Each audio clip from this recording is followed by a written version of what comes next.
Hola, hola, hola, muy buenas tardes, estudiantes de la Universidad Rural de Guatemala. Como siempre, bienvenidos. Desarrollo más de una clase de Derecho Procesal Penal. Ya para hoy tenemos el desarrollo. Vamos a lo que corresponde sería el debate. El debate es muy largo, no lo vamos a terminar hoy. Y como el debate también entra en el segundo examen parcial, vamos a hablar hoy un poco sobre ofrecimiento de prueba. Empezamos a hablar del debate. La semana número 11 entra también los últimos situaciones sobre el debate, y así sabemos que hasta el segundo parcial nos entra hasta el debate. Hasta, no quiere decir que es solo eso, ¿verdad? Hasta el debate. Entonces ya eso ya nos abarca más del 80% de nuestro Código Procesal Penal, que ya tenemos que tener bien estudiado, leído, entendido. Saben que ya tenemos abiertos ahorita el correo. Cualquiera de los muchos compañeros que me escuchan a lo largo de los diferentes lugares que llega la transmisión de la Universidad Rural de Guatemala, por favor, un correíto de que se escuche y se ve bien. No quiero correr riesgos de que estoy hablando y no se escucha bien o no se ve bien por situaciones particulares mías. Ya si son pues individuales, vemos la forma de apoyarlos.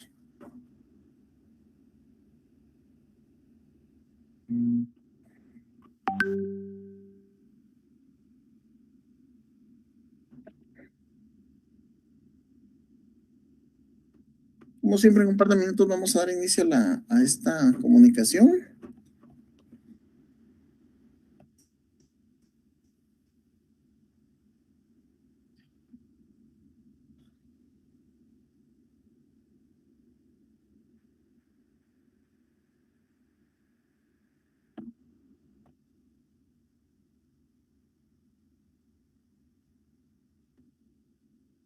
Bueno, llevamos casi 5 minutos de transmisión. Vamos a dar inicio.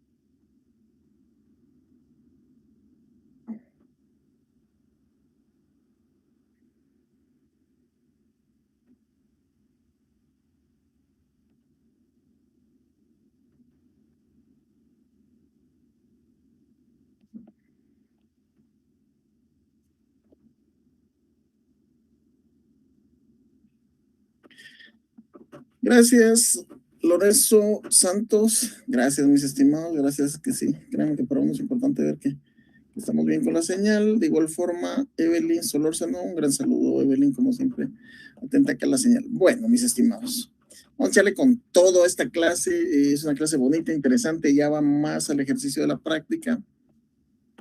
Así es que tengan todo lo necesario para tomar las notas del caso. Por favor, cuando yo lanzo preguntas, y, o sea, es importante. Yo veo que muchos se preocupan más por tomarle la fotografía o la captura a la pregunta que por resolverla. El asunto es de que si la pueden resolver, pero porque ustedes la buscan, entonces les va a ser fácil algún cuestionamiento similar. Algunos se preocupan más por la pregunta que por la respuesta. Entonces busquen, esfuércense y no se queden en la comodidad de esperar que alguien más la resuelva y de ello la respuesta, porque eso les va a dificultar poder resolver ustedes algunos cuestionamientos de examen. Ya esta semana creo que voy a empezar a trabajar el modelo del examen final.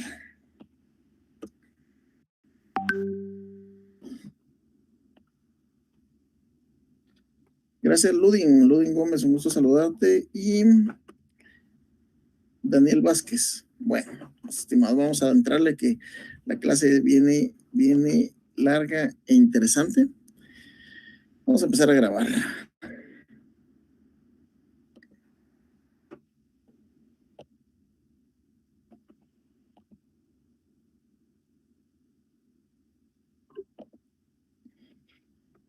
Muy buenas tardes, estudiantes de la Universidad Rural de Guatemala. Bienvenidos al desarrollo.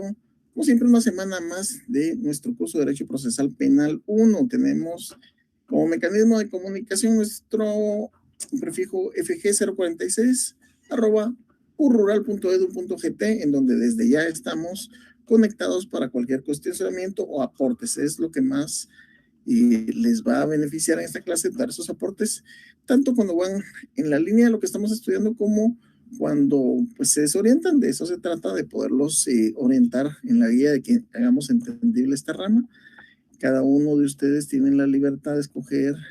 Miren, todos tenemos especialidades del derecho que nos gustan más. Yo he platicado con muchas personas que dicen, ay, a mí penal no me gusta. Bueno, consejo con respecto a este tema. Todos tenemos, yo me recuerdo que, por decirles, a mí no muy me gustaba derecho laboral, administrativo y mercantil. Yo decía eso, no. Tuve que hacer un año de asesoría en el estado de derecho laboral, por así decirlo, y saqué un hiper posgrado porque tuve una gran cantidad, o sea, la experiencia me llevó a estudiar.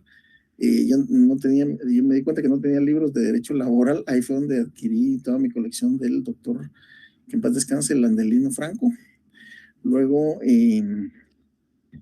de igual forma, con administrativo no muy me llevaba, y ahí me tocó ver mucho derecho administrativo. Y por último, el derecho mercantil, que yo también lo miraba algo así, pero el derecho mercantil y corporativo, y con asesorías que le estoy dando a un par de empresas, sin lugar a dudas, es un derecho muy bonito, muy interesante y muy beneficioso para cuando uno, tanto como abogado como notario, lo sabe llevar bien.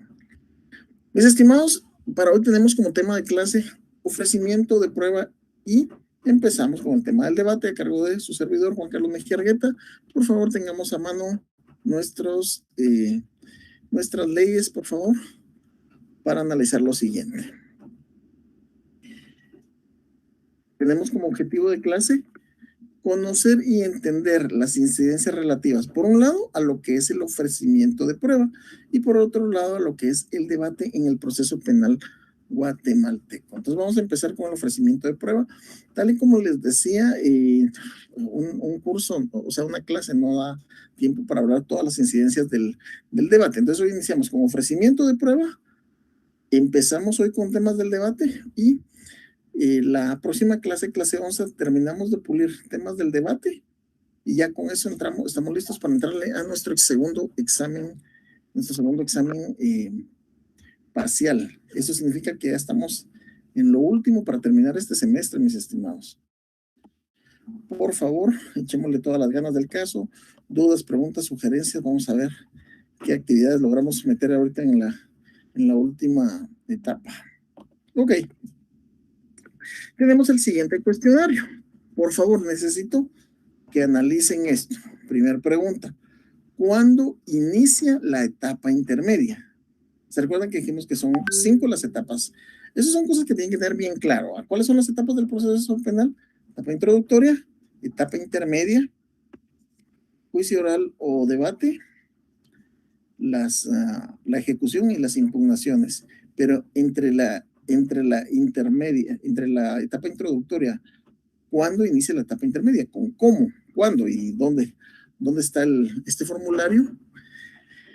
¿Cuál es el plazo que se estipula para la audiencia intermedia?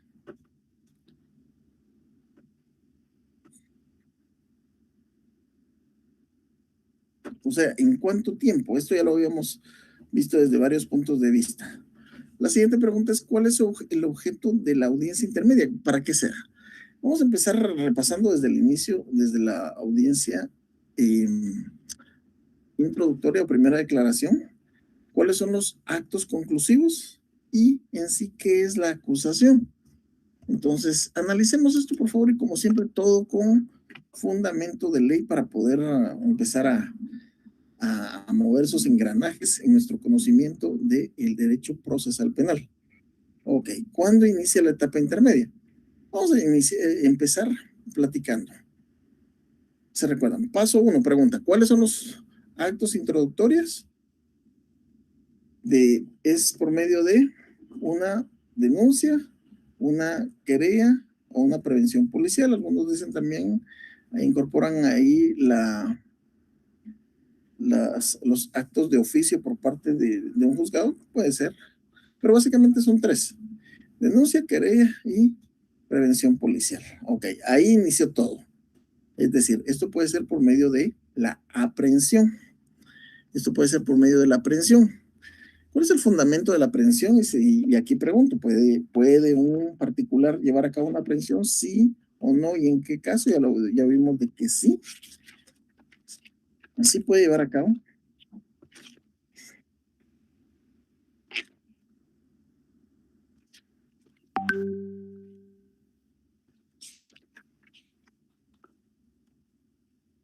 La aprehensión, artículo 257. Entonces, se puede llevar a cabo una aprehensión por medio de, aprenden a una persona en el momento, en flagrancia o en cuasi flagrancia. Entonces, en este momento, la persona fue aprehendida y entonces a él lo conducen, sabemos lo de las 24 horas, fundamento, eso ya es algo que tenemos que manejar bien claro, y redactan el acta de prevención policial, acta de la prevención policial. Y esta prevención policial no es más que un acta que realiza los agentes captores, agentes de la Policía Nacional Civil, con lo cual se la entregan, que ponen a disposición de un juzgado. Normalmente, si es de la noche, es un juzgado, normalmente es un juzgado de turno. Dependiendo de la competencia, va a ser un juzgado de paz de turno, un juzgado de primera instancia de turno. A excepción de que el otro caso sea que lleven una orden de juez competente, entonces siempre va a conocer un juzgado de turno, porque normalmente va a ser en la noche, horarios no hábiles la audiencia, pero está en la jurisdicción de un juzgado el que ordenó la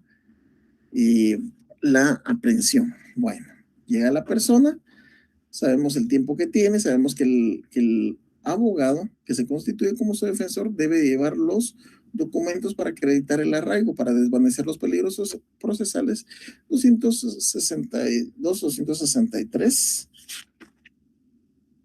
y peligro de fuga, peligro de obstaculización a la averiguación de la verdad. Sabemos que la prisión preventiva, de acuerdo a lo que regula el artículo 259, la libertad no debe restringirse, sino en los límites absolutamente indispensables para asegurar la presencia del imputado en el proceso.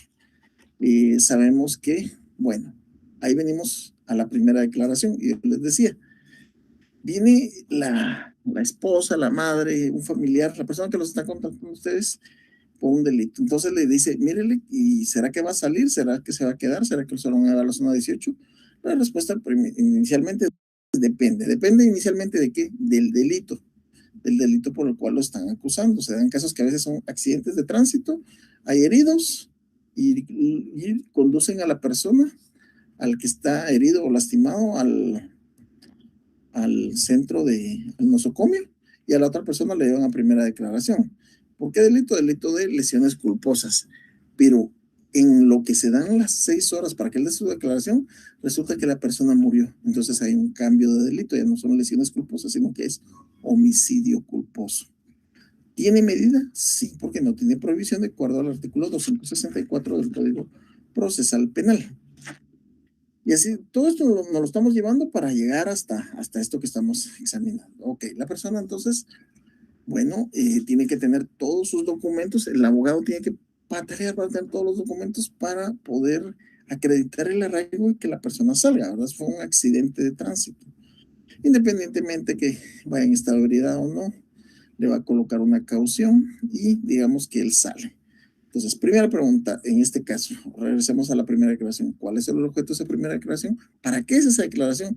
No es para declararlo inocente o culpable. Esa primera declaración es para determinar si existen los indicios necesarios o suficientes para poder creer en la participación de él en un posible hecho delictivo. O sea, ¿hay un muerto? Sí. ¿Qué llevó? Para esas alturas es posible que el Ministerio Público suspenda la audiencia mientras que recaba la información del fallecimiento, porque eso lo tiene que demostrar. Mire, aquí está el certificado de función de la persona, o se sabe que la persona murió, entonces vamos a cambiar el delito de homicidio culposo, porque en este caso falleció la persona. Ok, digamos que en este caso la persona salió, entonces ahí es donde dicen cuál es el plazo que se estipula para llevar a cabo de este momento que sale la persona, del día de que sale para que se lleve a cabo la audiencia intermedia. Entonces, vamos a tener que regresar al artículo 81-82, el cual nos indica, y nos vamos hasta el numeral 6. El fiscal y defensor se pronunciarán sobre el plazo razonable para la investigación. Ahora bien, el plazo razonable de la investigación, que es para que se lleve a cabo la audiencia intermedia, nos vamos al 324 bis.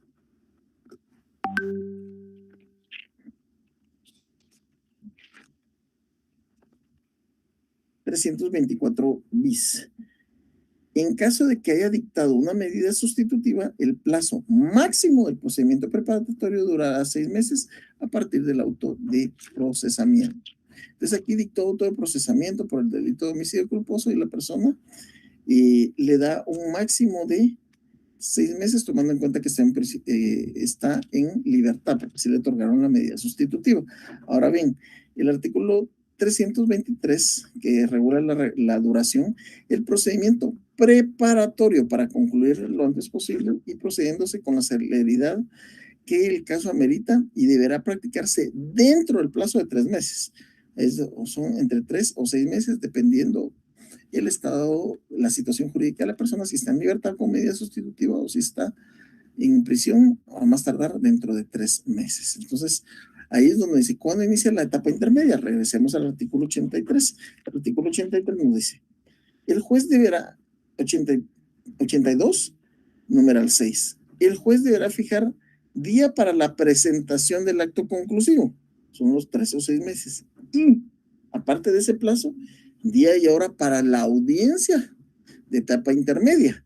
Es decir, que la etapa intermedia, en el caso de la persona que está con medida de seguridad, va a ser dentro de un plazo máximo de 6 meses. Vamos a poner que sean los 6 meses. ¿Por qué? Porque tiene mucho que hacer el Ministerio Público, los juzgados tienen mucha mora judicial, entonces piden el máximo. Son 6 meses que presenta el acto conclusivo, y eso más un plazo de no menos de 10 días ni mayor de 15 días. ¿Para qué? Para celebrar la audiencia intermedia. Entonces, en este caso, ¿cuál es el plazo?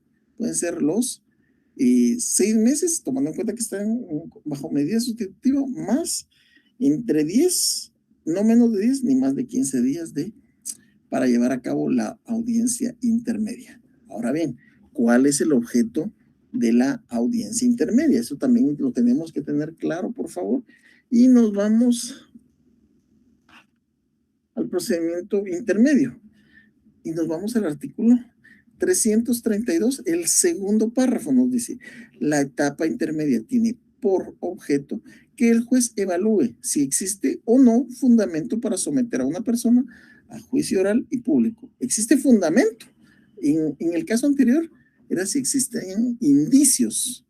En este caso es determinar si existe, si evalúa si existe fundamento o no para someter a una persona a juicio oral y público por la probabilidad de su participación en un hecho delictivo o para verificar el fundamento de otras solicitudes del Ministerio Público. Ese es el objeto de la audiencia intermedia.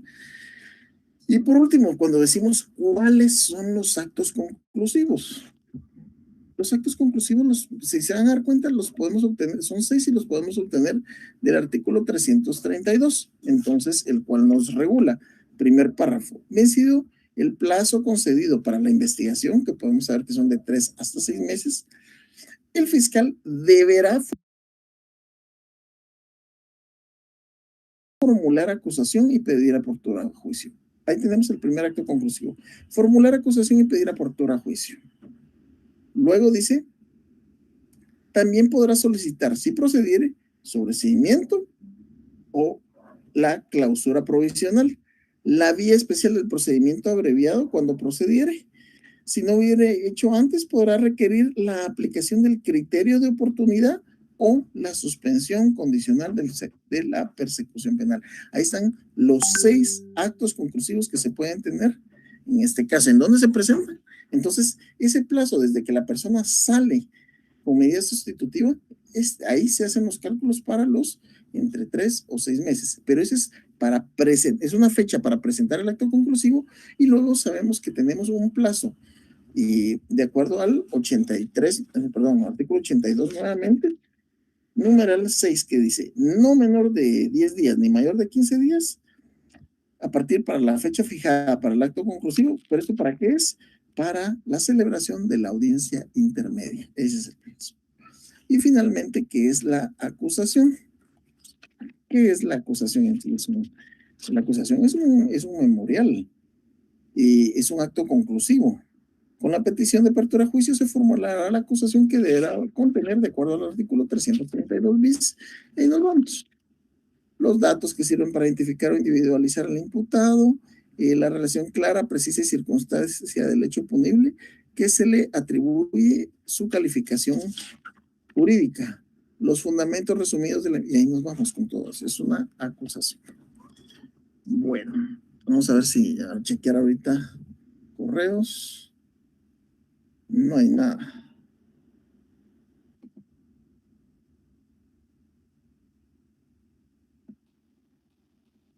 Bueno.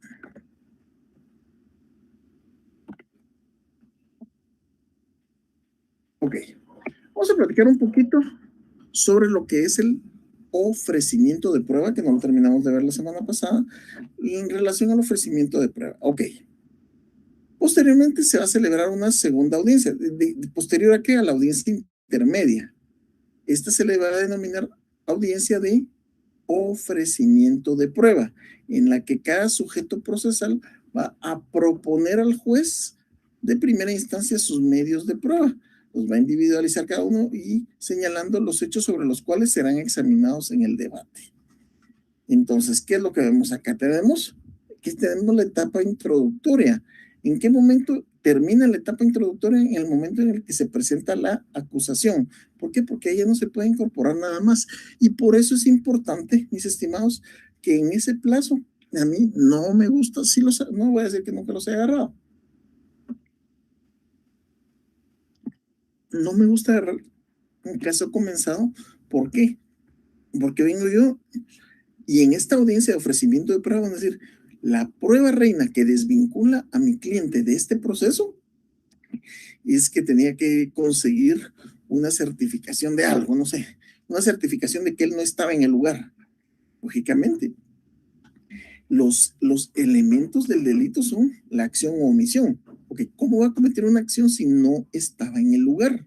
Si la persona no está en el lugar, no puedo cometer ni acción, omisión, tal vez sí, sino por no estar, pero ¿qué acción? Cuando en los delitos de acción no se puede aducir que la persona podía realizar un hecho, pero si resulta que el abogado defensor no se movió y ya se presentó el acto conclusivo, ¿qué prueba puede aportar ahí uno? ¿Qué prueba se puede aportar a uno ahí? Independientemente que hay una pequeña oportunidad de presentar algo como denominarlo prueba nueva, pero eso es en el debate y ya lo vamos a ver, pero no se puede hacer del todo. O sea, yo considero que ahí ya está entrando uno a una audiencia debilitado. Es mi punto de vista. Entonces, digamos que ahorita está la persona y salió. Es el momento que salió de su primera declaración. Entonces, bueno, ¿qué es lo que sigue? De la audiencia intermedia. De la persona salió de su audiencia intermedia, en la cual la persona finalmente tuvo una acusación, y esa acusación fue por medio de ese memorial y dice, voy a acusar y voy a pedir auto de apertura a juicio. Entonces tenemos la etapa introductoria, 82-83, etapa intermedia, 332,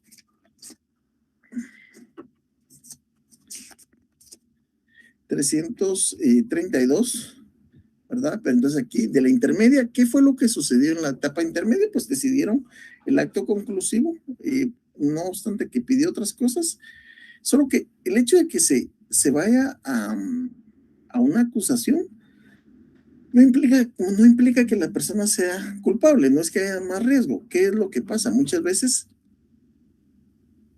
por eso es que tenemos que conocer cuáles son las 4 fases o etapas de la prueba. Hay un ofrecimiento, una proposición, ofrecimiento de prueba, diligenciamiento y finalmente valoración. ¿qué es lo que pasa? El juez de primera instancia penal de narcoactividad y delitos contra el ambiente, que es el que conoce la primera declaración y la audiencia intermedia, no tiene facultades para valorar prueba. Es decir, mire, aquí está lo que demuestra, ok, ofrézcalo. Pero muchas veces, esa parte, créanme que todavía no las he entendido.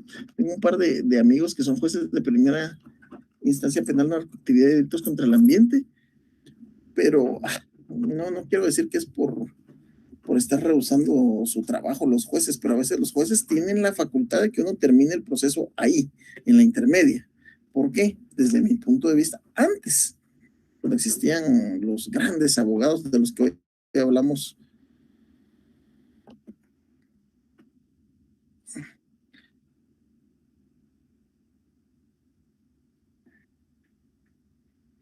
Ok, la compañera Evelyn Solórzano dice, la etapa intermedia inicia con dos fases, escrita y oral. Esas no son fases, porque son las fases. Sí entiendo lo que me quiere decir, pero la etapa intermedia inicia, inicia con el momento que se presenta, o sea, en la presentación del acto conclusivo, termina la etapa de inducción o la etapa introductoria y ahí mismo da inicio a la etapa intermedia. Y artículo 173 nos está mencionando la compañera Evelyn.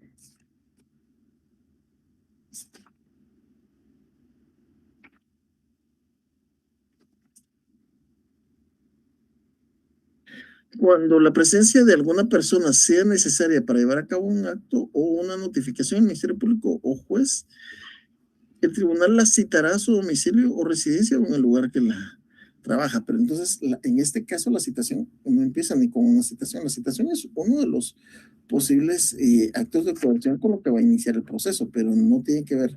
Inicia con la presentación del acto conclusivo. Ahí da inicio la fase intermedia.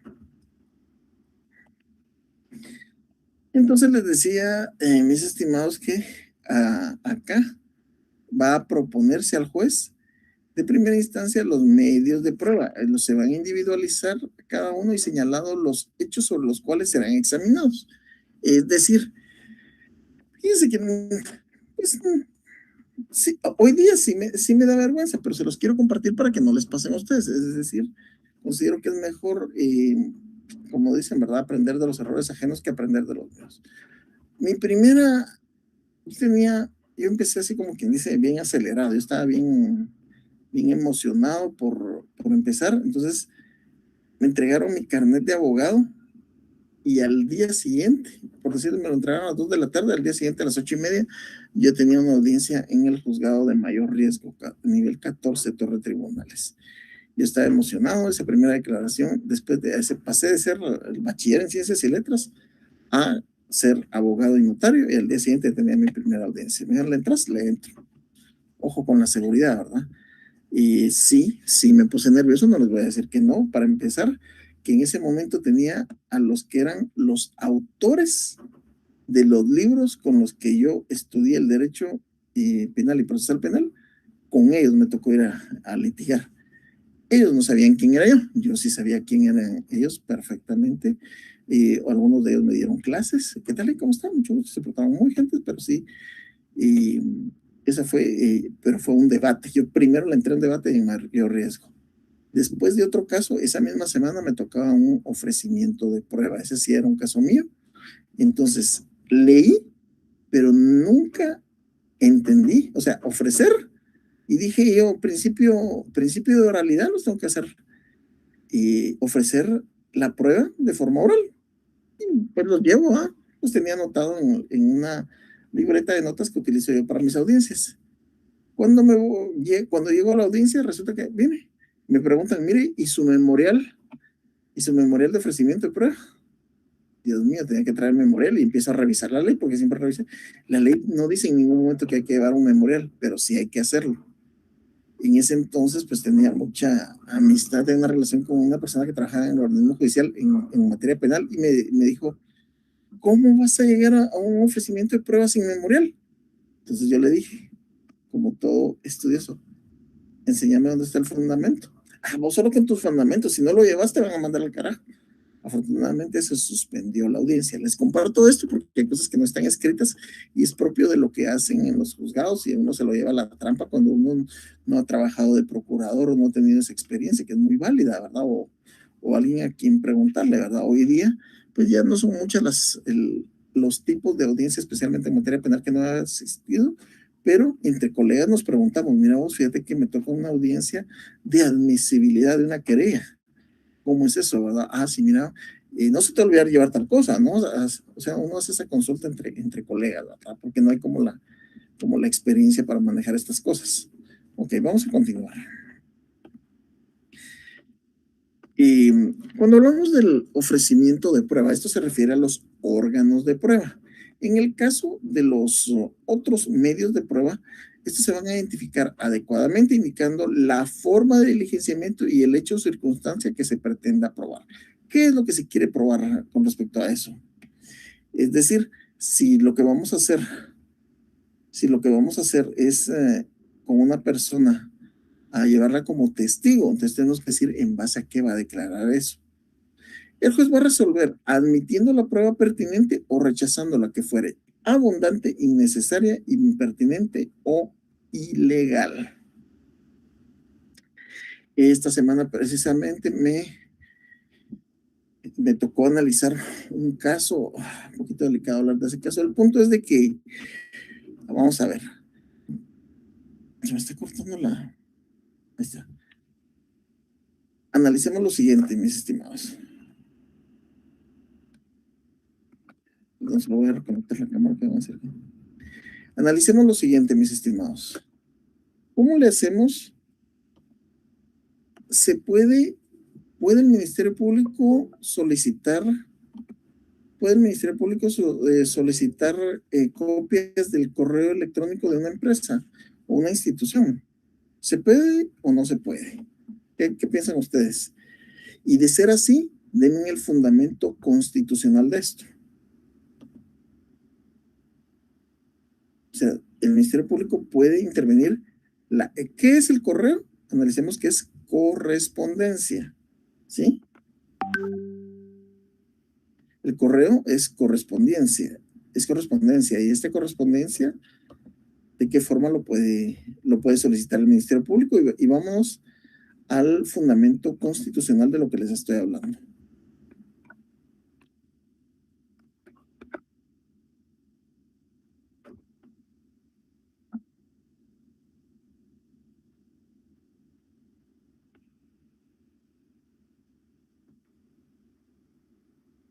Ok. Entonces, vamos con la Constitución, pues. Veamos. Se puede solicitar la correspondencia, pueden allanarla o invadir o registrar la correspondencia. ¿Sí o no? ¿En qué caso? Vamos a ver lo que dice la Constitución respecto a eso. Artículo 24 de la Constitución Política de la República.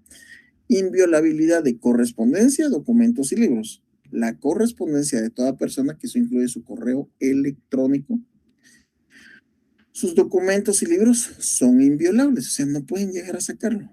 Solo podrán revisarse o tratarse en virtud de resolución firme dictada por juez competente y con las formalidades legales. Se garantiza el secreto de la correspondencia y de las comunicaciones telefónicas, radiofónicas, cablegráficas y otros productos de la tecnología moderna. Ojo con eso, ¿por qué? Porque muchas veces el Ministerio Público llega con una orden de acta de allanamiento, inspección y registro, pero no llevan una orden de poder registrar dispositivos electrónicos o secuestrarlos, no llevan esa orden y no pueden intervenir en eso. Y esa es una causal, como les decía, tal y como les puse como el seguimiento al caso de la línea, la intervención del teléfono. Ok, estaba intervenido la otra persona, no el del expresidente Otto Pérez Molina. Y de las, no sé si son 10,000 o 100,000 escuchas telefónicas, solo una lo involucra a él, donde está hablando. Pero esa escucha no tienen la autorización debida de acuerdo a, uno, y la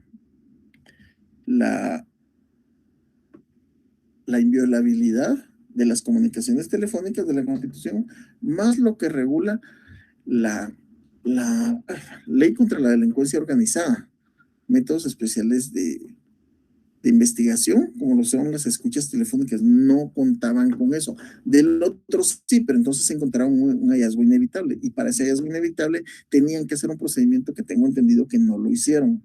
Por eso, desde mi humilde punto de vista, ahí hay una prueba ilegal. Ahí hay una prueba ilegal. ¿Por qué? Porque es fruto del árbol envenenado. Ahí es donde, miren, eso es lo bonito del derecho penal, cuando se empieza esa sumatoria de conocimientos, lo hacen que se apliquen.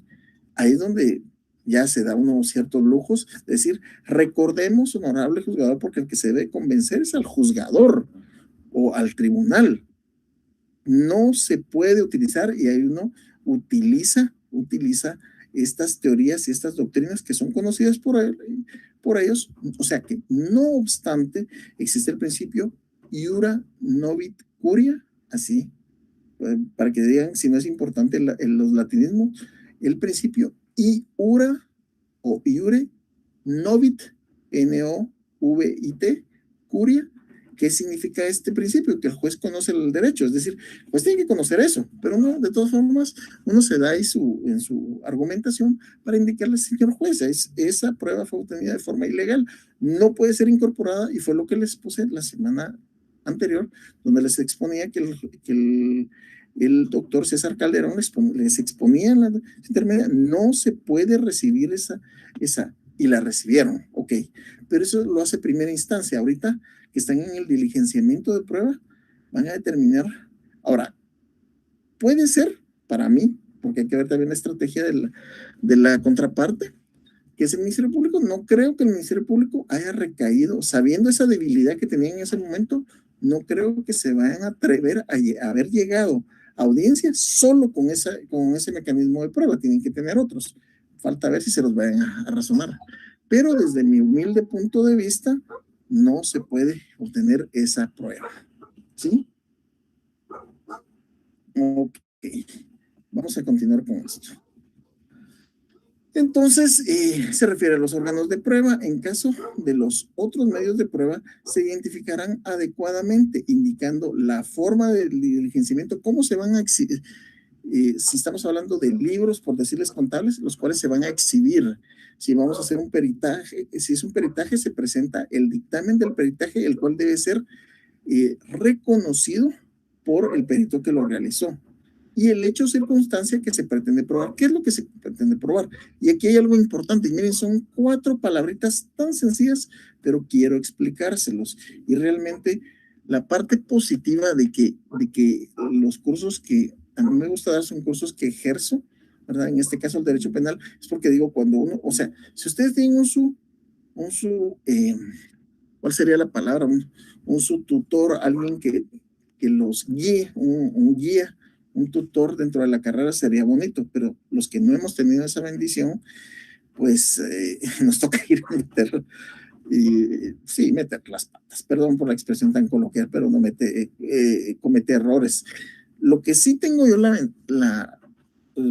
aquello de decir, bueno, tengo tal audiencia, prepararme para la audiencia. Ya las audiencias que no me preparo, pues ya estamos hablando de accidentes de tránsito. Ahorita la próxima semana, por cierto, el lunes tengo que anotar que me hago de mis timbres. Porque compro mis timbres adicionales? Porque a partir del martes en la tarde ya la gente ahí por Torre Tribunales se dedica más a festejar, inicia su verano. Entonces ya cierran los lugares donde podemos conseguir los timbres, ¿verdad? Para actas de arresto domiciliario, que eso ya lo hemos platicado. Entonces son los casos más comunes que tengo, y también hay casos de violencia contra la mujer, accidentes de tránsito y todo ese tipo de situaciones para los que me paso en alerta durante esos días. A veces sale bastante, a veces sale poco, a veces no sale nada. Aprovecho de descansar y preparar clases. Entonces, estas 4 palabras son: el juez resolverá admitiendo la prueba pertinente o rechazando la que fuera abundante. Ok, si yo lo que quiero es demostrar que la persona portaba un arma que no está legalizada, entonces tiene que tenerse un oficio si es por portación ilegal de arma de fuego, tengo que tener en primer lugar el acta de declaración testimonial de los agentes captores. Entonces, en donde ellos describen el día tal, a tal horas, haciendo una vigilancia ciudadana en el periodo que consiste en tal y tal dirección, le hicimos la parada a tal persona quien portaba en el cinto, ellos siempre ponen que portaba en el cinto el arma tal y tal, cuando se la pedimos resulta que no tiene licencia de portación de arma, por lo que lo conducimos por portación ilegal. Esa es la primera prueba. Segunda prueba, ya verificaron que esa arma de fuego no esté registrada en la Dirección General de Control de Armas y Municiones, pero para eso el Ministerio Público va a solicitar, para eso es el periodo de los 3 o 6 meses de la investigación, va a pedir un oficio a la DGCAM donde determine si está o no está registrada. El arma está registrada y a nombre de quién. ¿Se tiene licencia o se tiene tenencia o no se tiene nada? O si ese es Merilá y si ha sido borrado, pues es otro tipo de delito, ¿verdad? Es otro tipo de delito, si es arma hechiza, todo eso. Entonces, pero todo eso es por medio de documentos que se demuestra. La prueba principal también es en sí el arma que fue determinada y que ahí coincide eso. Entonces, por decirles, para identificar que Juan Carlos Mejía es Juan Carlos Mejía, ¿qué van a poder aportar? En primer lugar, fotocopia del documento personal de identificación con números, sus 13 dígitos. Luego va a colocar, ¿qué más puede colocar para identificar a una persona? A un certificado de nacimiento, bueno, aquí está su certificado de nacimiento, que nació en 1900 tanto, porque yo soy del siglo pasado, ahora que me acuerdo. Luego viene y ¿qué más va a identificar? Una certificación del documento personal de identificación. Pero son 3 documentos que prueban lo mismo, ya 3. Pero aparte de eso, quiere su copia de pasaporte, que no. Es suficiente, eso, más de eso ya es prueba abundante. O 2 testigos que afirmen lo mismo. Si estoy, voy a poner, mire, voy a poner 5 personas que den su declaración testimonial de que él estaba en tal lugar y no en el lugar que dice. Esa persona está declarando, 2 personas están declarando que él estaba ahí. No, lo quiero 5. Entonces es prueba abundante. Entonces eso puede ser rechazado, innecesaria. ¿Se recuerdan que yo les colocaba el caso donde uno de los colaboradores eficaces, el secretario personal de Roxana Valdetti, declaraba, sí, está, y ahí está en internet, búsquenlo en internet, también se me hace hasta de mal gusto estar poniendo eso, donde Juan Carlos Monzón está declarando, sí, ellos se reunían en tal lugar, y ahí se reunían y tenían sus relaciones íntimas, entonces, sí, claro, a mí se me hizo, en primer lugar, de muy, muy mal gusto, pero en segundo lugar, para mí, eso era una prueba innecesaria, porque si ellos tuvieran o no tuvieran nada que ver, eso yo sí lo he utilizado en casos de homicidio, asesinato, especialmente en casos de homicidio en estado de emoción violenta, cuando son situaciones de triángulos amorosos, donde una persona se le está adjudicando que mató a una persona bajo el entendido que lo hizo por celos, el estado de emoción violenta. ¿Por qué? Porque esto demuestra que B y C tenían una relación íntima y este era esposo de este. Ahí es necesario demostrar porque esa es la teoría del caso que estoy demostrando. Pero si en un caso la línea, que son temas de defraudación tributaria y situaciones así, para mí es innecesario, impertinente. Muchas veces la gente se pone a demostrar, mire, ¿en qué trabaja usted? ¿Y de qué trabaja? Ok. Es importante el trabajo cuando es un delito, delitos que son cometidos por empleados o funcionarios públicos. Pero si no, ¿en qué trabaja la persona? Es impertinente. Y una prueba ilegal que es fruto del árbol envenenado, entonces ahí se demuestra que no fue obtenida de forma legal. ¿Sí? Llevamos la mitad de la clase, mis estimados, y solo hemos estado hablando de una parte de ofrecimiento. Pero, como les digo, clase 10 y 11 es para terminar el tema del debate, para que ya después, en la clase 12 es el segundo examen parcial, la clase número 13, son 13, 14, 15 y 16, solo 4 clases creo que son después de eso. Eso significa que esas 4 clases después son para el contenido del examen final. De una vez les digo, ¿qué les viene? Todo el proceso penal, todo, todito. Yo creo que vamos a poner La otra semana que tenga un poquito más de tiempo me voy a inspirar en ponerles un caso y hacerle preguntas directamente sobre ese mismo caso, desde el acto introductorio hasta los procedimientos especiales o específicos. Entonces, mis estimados, los que vayan a tener un poquito de tiempo, por favor, estudien su Código Procesal Penal. Pero si bien estudiado, siempre estoy abierto en el correo para las diferentes dudas. Ok, entonces, en el mismo acto se citará a juicio oral a los sujetos procesales y va a remitir. Todo esto lo estamos hablando que lo conoce el juzgado de primera instancia penal, narcoactividad y delitos contra el ambiente. Ya vimos dónde se ve la competencia de ellos. Entonces, va a remitir la documentación. ¿Qué documentación? Las declaraciones testimoniales de los agentes captores, declaración testimonial de la misma persona que fue aprendida, declaración testimonial de alguien que haya visto los objetos secuestrados. ¿Qué documentos qué se secuestró en ese momento? Se secuestró sin lugar a dudas el arma de fuego con una o dos tolvas o cargadores, con uno o dos, con 15, 20, 30, 50 cartuchos útiles. Ya todo eso se secuestra, se embala, procedimiento de embalaje, los que les gusta todo todo lo que tiene que ver con el Ministerio Público, tienen que hacer ese procedimiento de embalaje, en donde después, al momento de 4 etapas de la prueba, proposición, ofrecimiento, diligenciamiento, en el momento de que sea diligenciada la prueba, ahí lo ponen a la vista, y ponen a la vista, yo pido que me abran y me cortan los diferentes embalajes. ¿Qué es eso del embalaje? Es cómo está cubierto. ¿Por qué? Porque le han hecho diferentes pruebas. ¿Y qué es otra cosa? Ese dictamen de la Dirección General de Control de Armas y Municiones determina algo muy importante, es de que si determina, fíjense pues, si se determina que el arma que portaba la persona, por decirles, no tiene percutor o no está en capacidad de disparar, eso es un atenuante para la persona que está siendo acusada y eso da más la facilidad para buscar una medida desjudicializadora, incluso unos minutos antes de iniciar el debate. O sea, las medidas judicializadoras, todo es que haya arrancado el debate, no se puede, pero antes, minutos antes de empezar, ¿se puede poner de acuerdo uno con la fiscalía? Sí, yo lo he hecho en varias ocasiones, en donde he agarrado tarde. A mí no me gusta llegar a debate, y por eso les decía, los abogados de antes eran los gallos, porque decía, es que yo gano 9 de 10 debates, 10 de 10, 15 de 10, yo gano mis debates. Ok, no les reduzco su capacidad, pero hoy en día realmente, a excepción de delitos graves, recordamos cuál es la clasificación de los delitos: delitos menos graves, delitos graves y delitos de mayor riesgo. Esa es la clasificación de los delitos: delitos menos graves,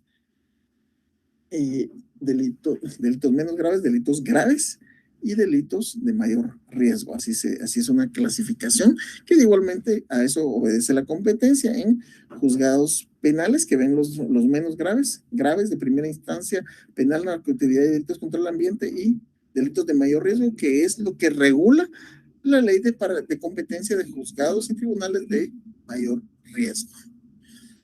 Entonces, acá, esta audiencia se llevará a cabo al tercer día de que el juez haya declarado la apertura a juicio.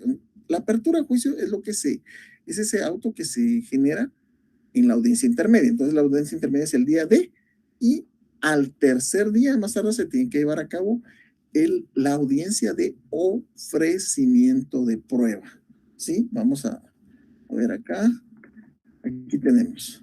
La etapa introductoria inicia desde los actos introductorios hasta que inicia la intermedia, que es la entrega del acto conclusivo. Entrega del acto conclusivo, ahí terminó la etapa introductoria, empezamos con la etapa intermedia, se lleva a cabo la celebración de la audiencia intermedia y da como resultado la apertura a juicio.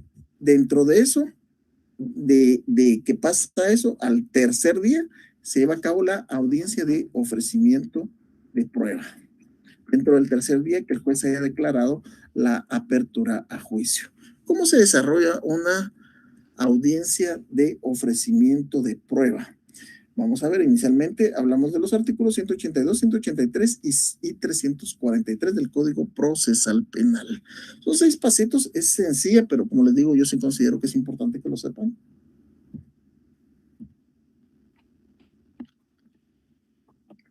Mis estimados, los veo.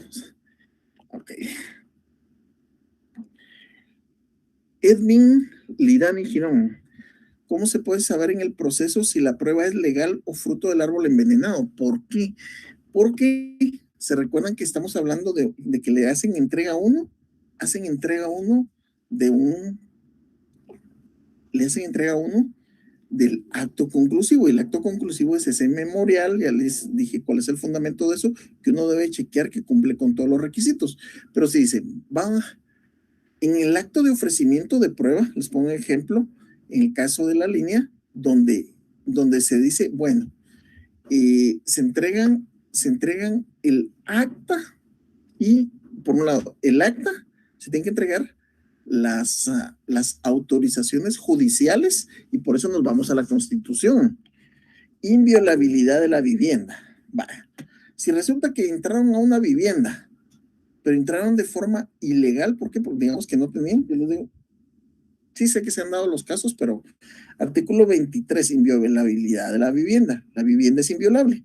Nadie podrá penetrar en morada ajena sin permiso de quien la habita, salvo por orden escrita de juez competente en la que se especifique el motivo de la diligencia, y nunca antes de las 6 ni después de las 18 horas. Pero la ley, la Constitución nos dice que no puede entrar nadie si no es por orden de juez competente. Entonces, respondiéndole al compañero, ¿cómo podemos saber si es fruto del árbol envenenado? Cuando está ofreciendo un arma. Miren, le encontraron un arma sin registro, o un arma para la cual no tiene la persona tenencia. Ok, pero no es ilegal. Resulta que era del abuelito de 1800 y pico, porque también se llevó un caso esta semana de eso. Era una herencia, nunca la registraron, pero no estaba ilegal el arma. Y ojo, existe el delito de portación ilegal de arma de fuego. La tenencia de arma de fuego es un derecho constitucional, ¿ya? Entonces no existe la tenencia ilegal de arma de fuego. Ojo con eso. Artículo 38, tenencia y portación. Dice, se reconoce el derecho de tenencia de arma de uso personal, no prohibidas por la ley, en el lugar de habitación. O sea, se está reconociendo ese derecho. No habrá obligación de entregarlas, salvo en el caso de que fuera ordenado por juez competente. Se reconoce el derecho de portación regulado por ley. Ok. O sea, se puede tener arma para defensa personal, pero debe estar registrada. En este caso, lo que no se reguló es que se entra a una vivienda y se extrae un arma porque la persona no tiene licencia, pero tampoco tiene importación, solo que ahí la extrajeron de una vivienda porque andaban haciendo una investigación de extorsión, ¿verdad? Y se llevaron el arma. Pero la pregunta es, ¿se pueden llevar a la persona detenida por encontrar un arma? Ok, si el arma no se la encontraron en el cinto, ahí no pueden decir que la persona anda armada ahí. Se la encontraron abajo de una cama y así aparece en el acta. Entonces la pregunta es, primero, ¿hay legalidad para que hayan violado la vivienda? Así tiene que ser. Entonces uno lo revisa. ¿De dónde extrajeron el arma? De la casa. Entraron a las 5:30 de la mañana. Ok, entonces, primero si está la orden judicial para que entre. ¿Está o no está? Está, ok. Cumple con lo que regula la Constitución. Segundo, entraron no antes de las 6 ni después de las 18 horas, es otro tipo. Entonces, en esos casos, cuando hay una violación a los derechos fundamentales que nos da la Constitución, se constituye en una prueba ilegal, que aunque lo lleven a debate, en debate no van a poder valorar esa prueba. Y por eso les digo, estén al pendientes del caso de la línea, de qué se van a agarrar el tribunal para pretender sentenciar a Otto Pérez Molina por eso. Raúl Estuardo Cueva Boche. Así lo veo ahora. Uno, se comete el acto reñido con la ley. Se inicia la etapa introductoria, puede ser denuncia de que... vamos a revisar las preguntas, mi estimado. Te felicito, sí. Vamos a revisar eso. Ok. Vamos a continuar con esto que se nos está yendo el tiempo. Desarrollo de la audiencia intermedia, artículos 182 y 183. 182, prueba. Libertad de prueba. Eso se puede probar. Y muchas veces me preguntan, ¿y será que se puede utilizar como prueba mensajes de WhatsApp, videos tomados así? Se puede hacer todo lo que la ley no prohíbe. Todo lo que indica que no ha sido obtenida de forma ilegal. Entonces, el juez se constituye la audiencia. Fíjense, pues se los voy a narrar así rapidito una audiencia. Todo esto que ustedes están haciendo lo van a recibir en el curso de Derecho Procesal Penal 2, que yo creo que es la clínica, algo así. El juez se constituye la sala de audiencias. Ok, entonces, lógicamente uno tiene que estar más temprano, uno tiene que llevar todas sus leyes, uno tiene que llevar todos sus aportes, debe saber a qué va. Entonces, una audiencia de ofrecimiento de prueba debe de llevar un memorial o un escrito sencillo donde uno está diciendo qué prueba va a ofrecer, ¿verdad? Describirla. Si dice, voy a poner como testigo al señor Juan Perico Los Palates, quien se identifica con el documento personal de identificación de números, sus 13 dígitos del DPI. Quien va a narrar en relación a lo que le consta haber visto a tal persona, y máximo 2 para que no sea prueba abundante. Entonces, normalmente llega uno a la audiencia, ¿esa audiencia de ofrecimiento de prueba? Sí. ¿Me permite su memorial? De una vez se lo piden a uno. ¿Por qué?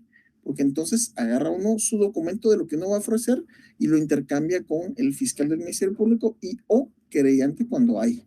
Entonces, el Ministerio Público veo lo que va a ofrecer y ahí, respondiendo a la pregunta del compañero, ¿en qué momento, cómo puede ver uno si la ley es? Porque no puede estar ofreciendo una prueba que sea ilegal. Mire, pero aquí no está ofreciendo. Ahí solo ofrece, no debe llevar la prueba. Ojo con eso. En la audiencia de ofrecimiento de pruebas solo se va a ofrecer de palabra, pero se describe en un documento. Entonces, uno chequea. El Ministerio Público va a declarar esto, bueno. O sea, a veces son 5 documentos para probar lo mismo. Sí, puede uno refutar que prueba abundante, pero realmente no es como algo que le afecte, ¿verdad? Ahora bien, resulta que está ofreciendo el arma. Miren, no puede ofrecer el arma porque no había orden judicial para que... Pero muchas veces los juzgados de primera instancia dicen, mire, yo no estoy para valorar prueba, eso que lo mire el tribunal, pero al menos uno lo protesta ahí. Les recuerdo que una protesta es lo que habilita después para un recurso, y eso puede cambiar el giro de un proceso. Seguimos. Entonces, 182, 183, en el 183, prueba inadmisible. Esto es lo que nos indica. Entonces, el juez indica lugar, fecha, hora y objetivo de la diligencia. Esos están constituidos en el juzgado segundo pluripersonal de primera instancia penal en la actividad de delitos contra el ambiente, siendo las tales horas de tal día. Estamos constituidos con el objeto de realizar la audiencia de ofrecimiento de prueba, para lo cual procedo a verificar la presencia de los sujetos procesales. Se encuentra el sindicado, el señor tal y tal. Para todos entonces ya debe tener un documento, sea el DPI, sea pasaporte, sea licencia, sea certificado de nacimiento, sea la constancia de estar tramitando el DPI del sindicado. Su abogado defensor, si uno no se ha personado, o sea, si uno no es el mismo, ahí se aprovecha a personar. Entonces dice, se puede personar.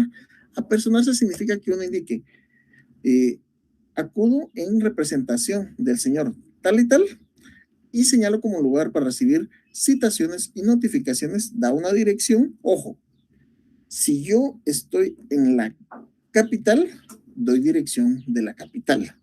Si yo estoy en Escuintla, tengo que dar una dirección de Escuintla, que normalmente uno ya tiene colegas que les hace el favor, ¿verdad? Igual en Huehuetenango, igual en Petén, o la vieja confiable también, es decir, que me notifiquen por los estrados del tribunal, mientras que uno consigue.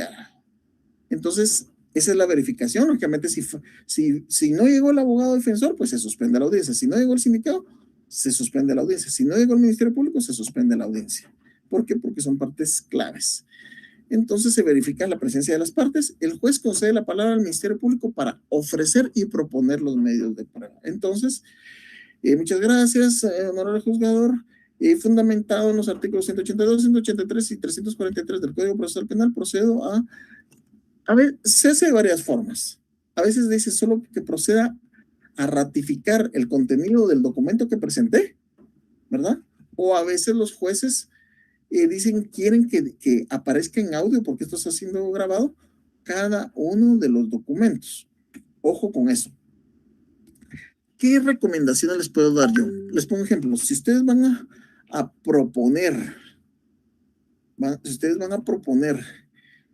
una copia, les pongo ejemplo, en una ocasión, esta persona, de hecho, ya la declararon inocente, por eso puedo hablar del caso. La persona le vendió su carro a un amigo, ok, pero no hicieron el traspaso, pero los dos trabajaban en la misma empresa. Después, o sea, A le vendió a B su vehículo, pero no hicieron el traspaso. Después B, no me consta que haya sido él, pero la cosa es de que utilizaron ese vehículo para hacer un asalto. Le tomaron las placas al vehículo y denunciaron a la persona. Para ese entonces la persona, entonces lo estaban acusando de robo agravado. Imagínense lo delicado, y eso no tiene medida. Sin embargo, en ese caso, se tenía que, cuando en ciertas empresas, cuando se cambia de vehículo, se da aviso al administrador para que cambien las tarjetas o batch que dan a veces para entrar a los parqueos.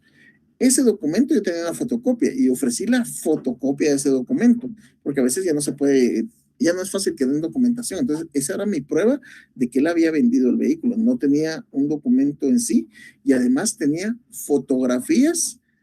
¿Se recuerdan que antes en las cámaras digitales uno podía ponerle la fecha de que el día que fue eso, él estaba en una fotografía en una graduación y el papá de la niña que se graduó y la niña que se graduó las ofrecí para que llegaran a dar su declaración de que él ese día estaba en otro lugar y no en el lugar donde realizando el asalto. A él lo declararon así, pero fue otro caso que no debió haber llegado hasta debate. Ok, entonces el juez concede la palabra para ofrecer y proponer los medios de prueba. Primero el Ministerio Público, luego el juez concede la palabra al abogado defensor. Miren, hay veces que la defensa está jodida porque no tiene muchas pruebas a favor. O sea, demostrar que se es inocente no es fácil. Tiene que buscar uno la forma. O sea, lo que no puede el abogado defensor es quedarse de brazos cruzados. A mí no tengo nada. Tiene que presentar antecedentes penales y policíacos. ¿Por qué? Porque si en caso pudieran condenarlo, pues se dan cuenta que es de delincuente primario, no le van a poner los mismos, no le van a poner 8, sino que le van a poner 6 años, dependiendo la máxima o mínima. ¿Y qué le va a dar? Cartas de recomendación, siempre coloca uno del juez de que la persona estaba estudiando, de todo eso, ¿verdad?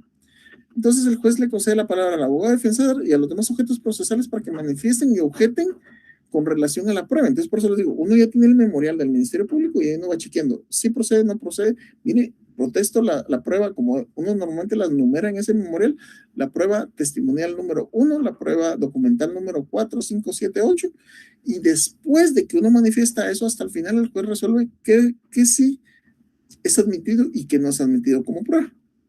El juez concede la palabra al abogado defensor y demás sujetos para que de forma uno propongan y ofrezcan sus medios de prueba. El juez concede la palabra al fiscal para que se manifieste y objete sobre los medios de prueba, es decir, ofrece uno y el otro se manifiesta, ofrece el otro y el otro se manifiesta. Entonces, finalmente el juez resuelve de forma inmediata. ¿Qué es lo que resuelve? El auto que admite o rechaza la prueba. ¿Ya? Eso es lo que hace, ¿ok? Por medio de la gente se recibe la prueba contenida en el memorial tal y tal, a excepción de la prueba con el numeral testimonial número 1, o puede decir simplemente se recibe toda la prueba. Realmente cuando no afecta mucho, y miro yo que son casos que puedes judicializar, no me pongo. Siempre es conveniente ponerse, pero dependiendo del caso. Casos muy delicados, olvídense. Yo he pedido hasta suspender para analizar bien la prueba. Y de una vez da la citación a juicio. ¿En qué plazo va a ser el debate a partir de ahí? A partir de la audiencia de ofrecimiento de prueba. De la audiencia el juez levanta un acta sucinta para los efectos legales en la que quedan notificadas las partes de forma oral en la audiencia y se da por finalizada la audiencia. ¿Cuál es el plazo para el debate ahí? ¿Quién me contesta ese con fundamento de ley? Ok. Ya tenemos algunos aportes. Ardani García. En buena parte, en algunos casos, la Policía Nacional Civil, en seguimiento a algún caso bajo investigación, ya sea homicidio o asesinato, ellos proceden a realizar identificación de personas y vehículos en determinado lugar donde se sospecha que podían ubicar al posible sindicado, donde ya tienen una línea de investigación y características de la persona, más no así de identificación personal. Podrían en este caso revisarles el teléfono celular con objeto de encontrar algún dato y seguimiento del mismo. No. Ok, sí, yo sé que lo hacen. De hecho yo me he dado cuenta que muchas veces la policía, bueno, la policía muchas veces hace ciertas cosas, pero el asunto es de que eso se va a poder. Fíjense, pues, cómo lo hacen, cómo le dan valor legal a eso. A veces vienen y agarran a un grupo de presuntos pandilleros que andaban robando, asaltando, no sé qué. Primero, ¿han escuchado cuando dicen capturaron a tales y tales pandilleros cuando se dirigían a quitarle la vida a tal chofer? Por eso es importante conocer el derecho penal, que es la base del procesal penal. O sea, ¿qué es el iter criminis? El iter criminis es el camino del crimen. Son las etapas que suceden desde que se perpetra en la mente del actor hasta la fase externa, que son los elementos que constituyen delito de lo que va a hacer. Es decir, ellos hicieron algo, le apuntaron con un arma o algo así, no. Pero ¿cómo sabía la policía que ellos se dirigían? ¿Por qué? Porque se subieron a un bus armado. ¿Iban a asaltar al chofer? ¿Iban a matar al chofer? ¿Iban a eso? ¿O simplemente se estaban transportando para llegar a ser otro? Entonces, ahí depende mucho la teoría del delito. Pero contestando al compañero que dice, en este caso, ¿se puede? No, no se puede. Pero ¿qué es lo que pasa? Después se puede demostrar de que no fue obtenida de forma legal la prueba. La etapa intermedia inicia cuando el Ministerio Público remite al juez de primera instancia con la acusación las actuaciones y medios de investigación materiales que tengan su poder y que sirvan para convencer al juez de la probabilidad de la participación del imputado. ¿Es correcto, mi estimado Daniel Vázquez? La respuesta es correcta. En ese momento inicia. Melvi Galindo Espinosa, buenas tardes. Los videos de las empresas o negocios de cámaras de circuito cerrado y de las calles sí son aceptados como medio de prueba, si son ofrecidos debidamente, pero se debe llevar, esto es lo que estoy ofreciendo, ¿sí? Y ojo con eso, les recuerdo que eso no tiene mucho tiempo de grabación algunos, entonces sí se pueden ofrecer, por eso se llama libertad de prueba, artículo 182, se podrían probar todos los hechos y circunstancias de interés para la correcta solución del caso por cualquier medio de prueba permitido.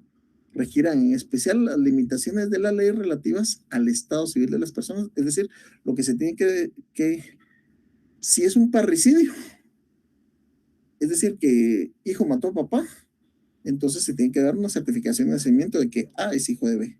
Si es violación incestuosa, que no existe el delito, sino solo violación con agravación de la pena, entonces se tiene que mostrar que es hija de B. O se puede hacer también por una prueba de ácido desoxirribonucleico.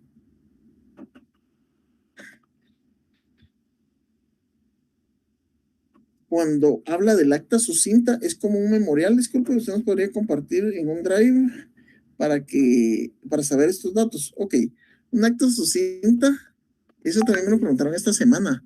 Me dijeron que eso está en un acta sucinta. Ok, para utilizar un sinónimo, un acta sucinta es un acta resumida de lo que pasó en una audiencia. Y describe agentes presentes. Está abogado defensor, tal y tal. Sindicado, tal y tal. Ministerio Público, tal y tal. Hora de la audiencia, tal y tal. ¿Qué se resolvió? Se resuelve suspender, se resuelve llevar a cabo y se resolvió tal y tal. Eso es un acta sucinta, pero lo voy a buscar y se los voy a colocar, mis estimados.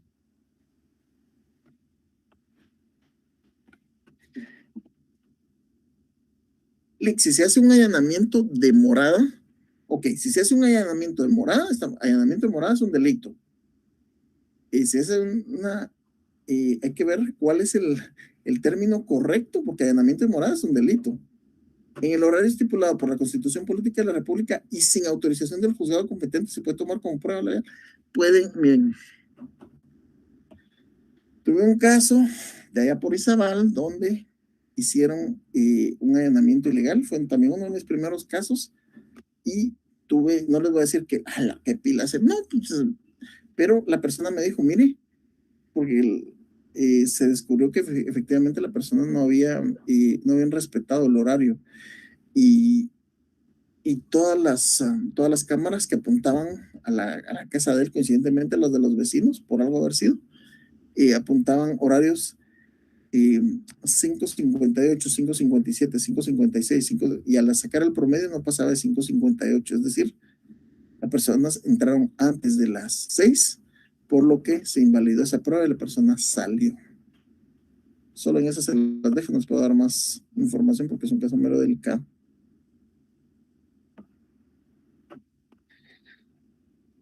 Ahí está. Neri Pérez les está respondiendo ahorita una pregunta. El plazo del debate, artículo 344, citación a juicio, un plazo no menor de 10 días ni mayor de 15, no menor de 10 ni mayor de 15 para que se lleve a cabo el debate. Ok, esos son los plazos de ley, no pueden ser antes, pero pueden ser después. Sí, sí pueden ser mucho tiempo después, años después. Sí, ¿por qué?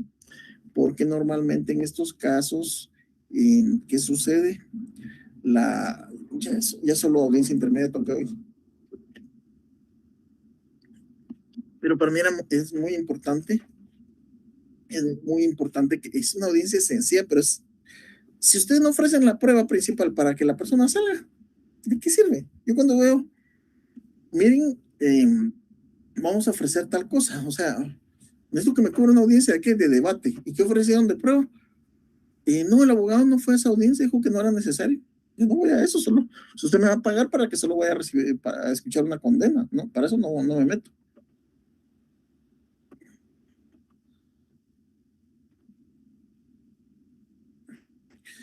Ok, entonces estamos. ¿Cuál es el plazo de debate? Nos contestó el compañero acá. Muchísimas gracias. Neri Pérez no lo contestó. 344. Ok, entonces se da por finalizada la audiencia. Remisión de las actuaciones al Tribunal de Sentencia, artículo 345 y 150. El juez de primera instancia procede a remitir las actuaciones, es decir, toda esa documentación, incluso los objetos secuestrados, a la sede del Tribunal de Sentencia competente. Hasta ese momento, hasta que termina la audiencia intermedia, del juzgado, fue competencia del juzgado de, de primera instancia penal, narcoactividad y delitos contra el ambiente. A partir de que termina la audiencia intermedia, ellos remiten las actuaciones al Tribunal de Sentencia. Tribunal de Sentencia. Fíjense que yo tuve en mi caso, de hecho hasta un pequeño video tengo por ahí. Vamos a ver si da tiempo. Les paso algo de ese videito. Fíjense que en ese caso cayó mi amiga, una gran amiga, ella trabajó conmigo, fue mi asistente, nos hicimos amigos y repentinamente mi cuata me llama la hermana, yo en ese entonces estaba en Puerto Barrios y me llama y me dice, vos fíjate que agarraron a qué, ¿por qué? Por extorsión, y yo estaba viendo la noticia a las 6 de la mañana. 6:30 de la mañana y fue como a las 6 el allanamiento. Y fue por extorsión, porque recibió una cantidad de dinero en su cuenta. De hecho, hoy en la noche tengo que ver un caso también de extorsión, pero le dije que como no era urgente, porque igual la persona ya está ligada a proceso, que hoy en la noche la hablaba. Me remitieron las actuaciones, ¿verdad? Pero como ahorita tuve clase anterior, ahorita tengo clases, termino con ustedes y tengo clases. Entonces en la noche le voy a dar, pero este es un caso en San Marcos. Hay alumnos de San Marcos acá alguien que de San Marcos, no, solo es para saber si hay alumnos de San Marcos acá. Nunca he ido a San Marcos que me recuerdo, pero con que me va a tocar ir el lunes 18. El juez de primera instancia procede a remitir las actuaciones al juzgado, al Tribunal de Sentencia. Ok, imaginemos esto. Pongan aquellos que ya se me están desconectando por los últimos minutos, conéctense nuevamente porque aquí viene preguntas similares a las que va a pasar en el examen. Ok, ya fue la audiencia intermedia, ya fue el ofrecimiento de prueba. Pregunto, ¿yo puedo pedir una revisión de la medida de coerción después del ofrecimiento de prueba. ¿Hasta qué momento se puede pedir una revisión de la medida de coerción? Digamos que en este momento todavía estaba bajo prisión esa persona y para eso vamos a ver si logro encontrar. Y el video que les digo es un caso muy bonito. Me encanta ese caso porque para empezar fue para una mi amiga y ha sido uno de los casos más complicados que he tenido. Y de ellas hasta hicieron un reportaje. Vamos a ver si lo tengo entre mis videos. Aquí está. Voy a pasar rápido así el caso y les voy a pasar el caso de ella. Yo tengo autorización de ella para pasar ese video.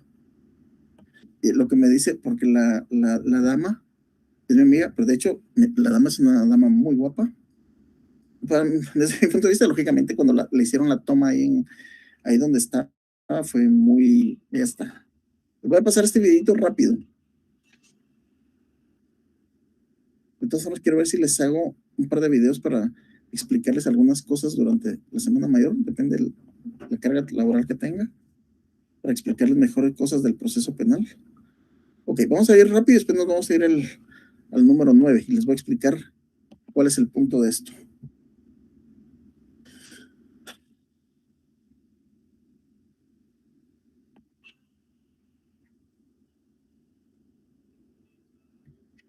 Los niños tienen derecho a la salud, a la educación, pero también a la libertad. Hoy conoceremos cómo viven aquellos infantes que se encuentran tras las rejas junto a sus madres que están cumpliendo prisión. Acompáñenos porque descubriremos cómo estos niños han tenido que pagar una pena que no les corresponde.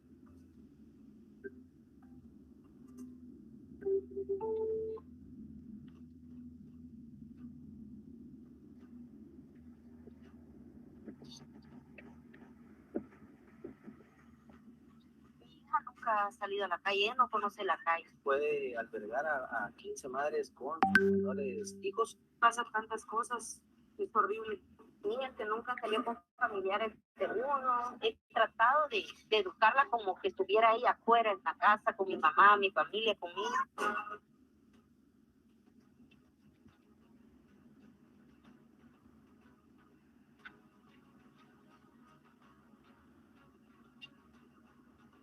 Usted es de las que tiene suerte que tiene cama. Es con el tiempo que tenemos. Bueno, así rápido, les comento. Cuando a esta mi amiga la agarraron y tenía 8 meses de embarazo.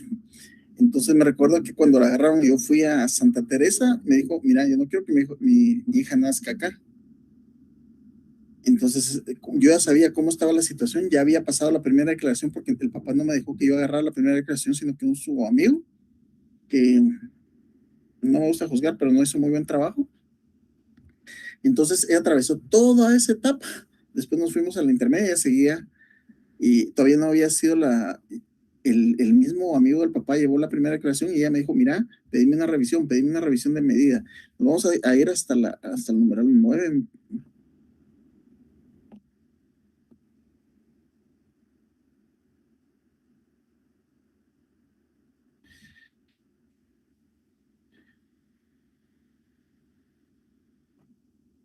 Uy, no era este el video. El punto de esto es de que, no es este el video. No. Ven, acá está. Esta es la parte que me interesa que vea.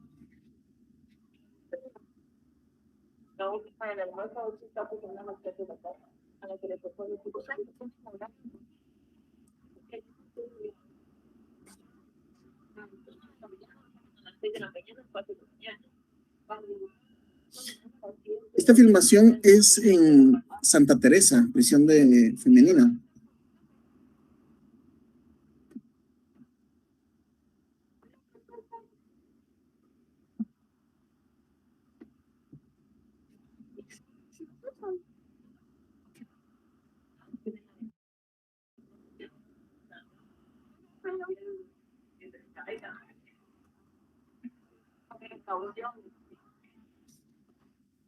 Son inocentes, son menores inocentes en los centros de detención, son parte del futuro de Guatemala. Nos llamó la atención encontrar a una señora dando el desayuno a su bebé. Este es el caso que le digo, ella es mi amiga y mi cliente. Han cambiado por completo. Serían 4. Y ellos nunca la han venido a ver. Entonces, ¿qué va a decir? Bueno,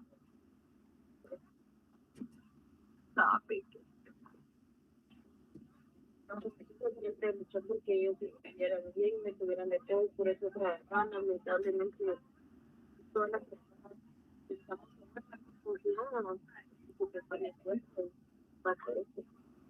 Y la jueza se negó a darme una medida y años de mis hijas perdieron el año, mi nena iba a salir de texto, perdió años. En el transcurso de eso la violaron, yo sigue siendo una deuda pendiente. ¿Cuál es el punto? ¿Cuál es el meollo de lo que les quiero comentar, verdad? No crean que pongo el video solo para distraer. Fíjense que el punto de esto es de que ya había pasado la etapa, la primera declaración, el papá no me dejó cubrirla, la etapa intermedia, el papá no me dejó cubrirla, entonces ella me llamó insistentemente, llegaba a verla y me decía pedirme la medida. Entonces, pero la medida yo no la podía pedir al juzgado de primera instancia porque había pasado el ofrecimiento de prueba. Entonces, en este caso lo pedí al tribunal de sentencia. Tribunal, literalmente, en este caso de pluripersonal, es decir, un tribunal colegiado. Fue una audiencia muy difícil, fue una audiencia donde, les soy sincero, ahí conocí más la aplicación del control de convencionalidad. Por esa audiencia yo me metí a sacar la maestría en Derechos Humanos. Aprendí mucho en esa audiencia, pero lo principal fue muy emocional la audiencia, porque imagínense, recuperar a ella después de 9 meses, me parece que estuvo en prisión. Su hija nació literalmente en las gradas de Santa Teresa. Ella hoy en día todavía está en libertad, y gracias a esa revisión de medida y a que Dios me dio el conocimiento para poder fundamentar bien eso. Entonces, les deseo manifestar la forma correcta cómo se manejó eso, pero sí se puede. Realmente sí se puede.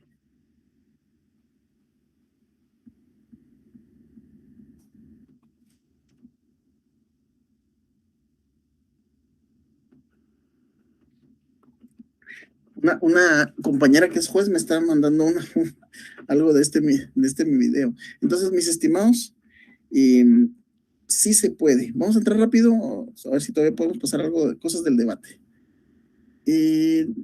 Aquí estamos.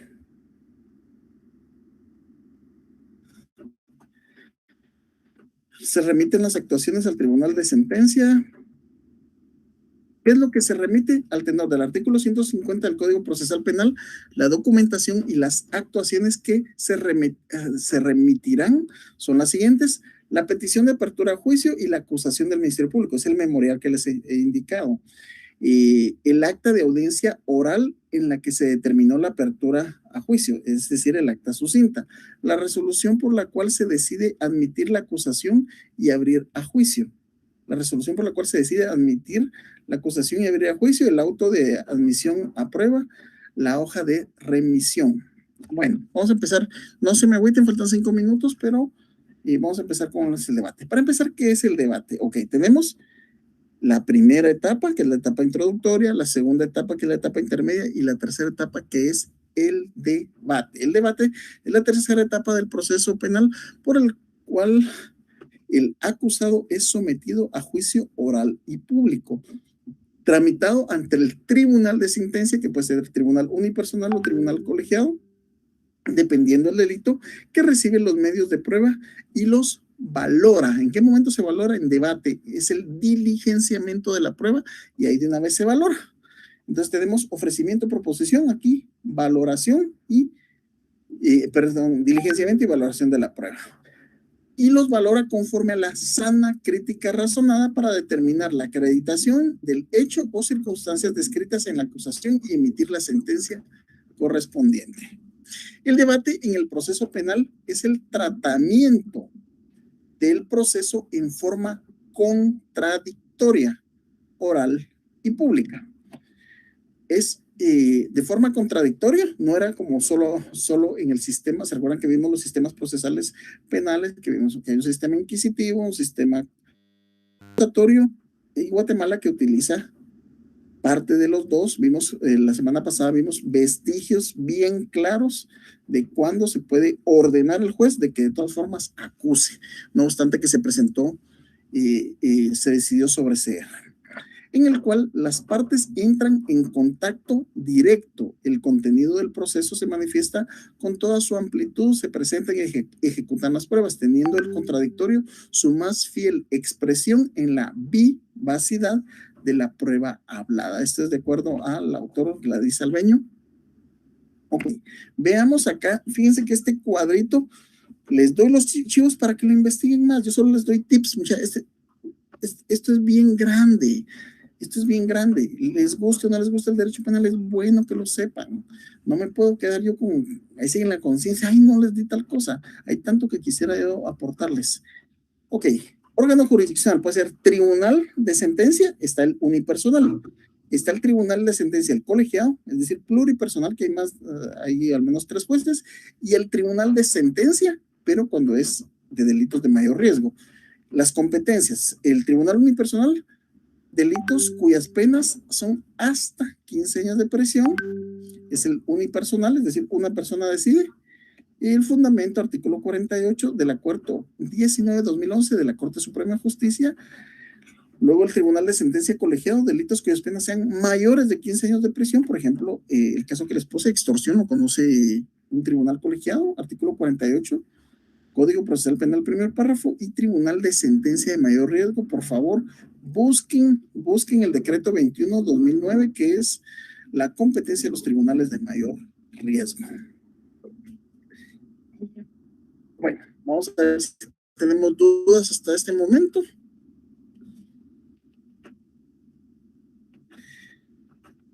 Vamos a ver. Ludin, esos de San Marcos, qué bueno, ahí te voy a contactar si me toca llegar por allá. Nunca he ido a San Marcos, creo que me va a tocar ir a una diligencia por allá. Y el compañero acá, Raúl Estuardo, en el caso del negocio hubo un pequeño problema.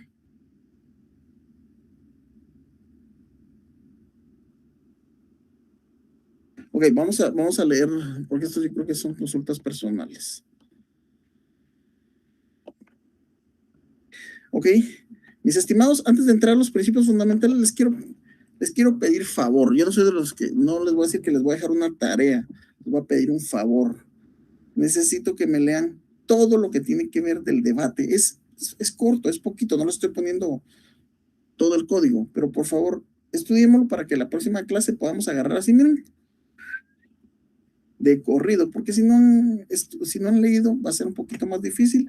Lamentablemente 14 horas con 15 minutos estamos dando por finalizada la clase. Yo ya sabía que no la iba a terminar hoy, no se preocupen porque todavía tenemos la clase número 11, que es la previa al examen, y con eso podemos agarrar desde los considerandos del Código Procesal Penal hasta donde terminamos con la sentencia. Eso lo dejamos las impugnaciones para el final.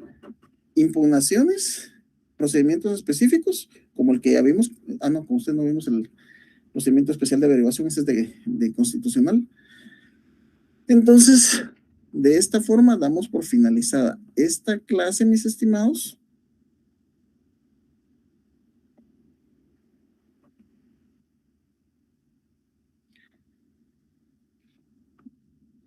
Y quedo abierto por si hay dudas en este momento. ¿Alguna duda, sugerencia, inconformidad?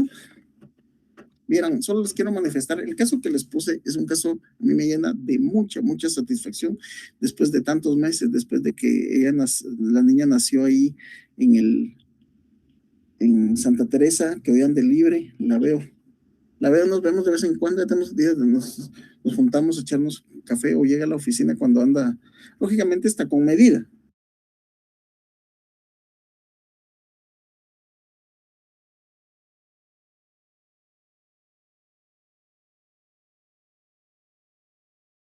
Está con medida, no está desligada todavía del caso, pero fue por recibir dinero en la cuenta. como les digo, hoy después de dar clase todavía tengo que ver temas. Mucho ojo, díganle a su familia, no reciban dinero en su cuenta de nadie, que es mi amigo, que es mi no sé qué, no lo hagan, no lo hagan porque es bien triste. En esos casos, ay Dios, me atrevo a decir, 80-85%, si no es que más de personas están privados de libertad por un delito que realmente no cometieron, pero se vieron involucrados por la ley. Así es que, vamos a ver, más dudas, preguntas no hay. Mis estimados, por favor, si pueden estudiar un poco, háganlo. Los que nos toca trabajar, trabajemos con muchas ganas. Los que les toca descansar, descansen con todo, pero por favor, cuídense mucho, no sean atrevidos, no excedan de bebidas alcohólicas, y si se meten a clavos, estamos a la orden. Hay 24 horas para irlos a sacar del clavo que se metieron. Pero espero que no sea así. Así es que un gusto saludarlos, descansen los que pueden descansar, los que tenemos que trabajar con todo, que tengan una bendecida semana mayor. Un gusto saludarles, que estén muy bien.